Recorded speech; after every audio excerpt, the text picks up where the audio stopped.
Dag Seng. In ons heel eerste praatjie het ons onderskei tussen die storie van waar en vals en die storie van goed en kwaad. Nou dat ons die storie van waar en vals vertel het, gaan ons in die laaste praatjie net kortliks terugkeer na die storie van goed en kwaad. Daar bestaan verskeie morele sisteme. Ons sal ons hier beperk tot 3 genera van sulke sisteme. Die ontologiese sisteme maak staat op bestaande voorskrifte. Dit mag enige van 'n verskeidenheid sulke voorskrifte insluit. Godsdienstige voorskrifte soos die Bybel, die Koran of die Talmud, landswette, skoolreëls, ouers se voorskrifte, werkgewer se instruksies of verkeersreëls. Die ontologiese etiek sal die navolging van sulke reëls ag as goed en verbreeking van die reëls as kwaad. Die deurlopende kenmerk is dat daar staat gemaak word op die oordeel van 'n hoër gesag. Die ontologiese etiek bied die voordeel dat dit relatief uniform is. Dis oor die algemeen redelik duidelik hoe elkeen veronderstel is om op te tree. Dit het egter die nadeel dat die hoër gesag verantwoordelik vir die formulering van die voorskrifte feilbaar, korrup of selfs fiktief mag wees. Indien ons die uitgangspunt wil volhou dat ons eers die waarheid moet vasstel om dan ons etiek daarvolgens te snoei, is ou deontologiese sisteme soms te rigied om by die mens se groeiende kennis aan te pas. Met konsekwensiegegronde sisteme kyk ons na die impak van ons doen en late. Vroeger het ons beklemtoon dat konsekwensies geen rol mag speel in die onderskeid tussen waar en vals nie. Kom dit egter by morele vraagstukke, dan raak konsekwensies kardinaal. Altruïstiese doelwitte van 'n konsekwensiegegronde etiek sluit in die welsyn van die samelewing, die beskerming van die natuur en die bewaring van ons erfenis. Konsekwensiegegronde sisteme sal die bevordering van sulke doelwitte as goed ag en die ondermyning daarvan as kwaad. Die deurlopende kenmerk is dat daar staat gemaak word op die oordeel van die individu self. Konsekwensiegegronde sisteme het die voordeel dat hulle aanpasbaar is. Dis aansienlik meer ontvanklik vir kennis as deontologiese sisteme. Dit skep ook 'n beter begrip van etiek. In die geval van sekulêre regerings speel konsekwensiegegronde etiek gewoonlik 'n rol in die formulering en evaluasie van wetsontwerpe. Hoewel die navolging van gevolglike wette deontologies is, het die wette self dus 'n konsekwensiegegronde bron. Met deugsaamheid gegronde sisteme word die vraag gevra, wat maak 'n persoon deugsaam? Voldoening aan sulke maatstawwe dien dan as morele rigsnoer. Deugde wat oorweeg mag word, sluit in eerlikheid, betroubaarheid, empatie, pligsgetrouheid, loyaliteit, stiptelikheid en hulpvaardigheid. Sulke eienskappe sal deur deugsaamheid gegronde sisteme as goed beskou word en die teenoorgestelde sal as kwaad gesien word.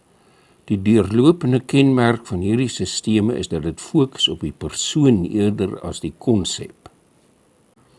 Dit kan bevraagteken word tot hoe mate morele sisteme wat op persoonlike deugde staat maak onafhanklik is. Daar moet immer steeds geoordeel word watter eienskappe as deugsaam geag word en hoe hulle opweeg. Deugsaamheid gegronde oorwegings bied selde 'n goeie maatstaf vir die evaluasie van wetgewing en mag lei tot preutse sedewette. Die 3 genera van morele sisteme hier genoem mag soms ooreenstemmende resultate lewer. Deontologiese sisteme mag byvoorbeeld oordeel dat dit immoreel is om te steel wanneer dit oortree 'n gebod of wet. Konsekwensiegegronde sisteme mag diefstal ook as immoreel ag wanneer dit skade die samelewing.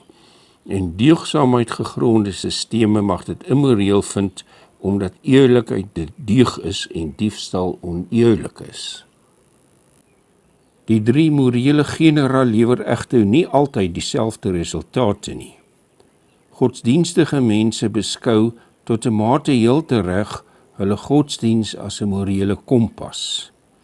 Menige godsdienstige voorskrif, soos sommige sabbatswette, het egter geen meetbare positiewe of negatiewe konsekwensies of persoonlike deug nie en is volgens daardie maatstawwe dus eintlik amoreel. Deontologiese etiek wat vereis dat vrouens boerkas moet dra en nie mag werk nie, is uit 'n konsekwensieegronde perspektief skokkend.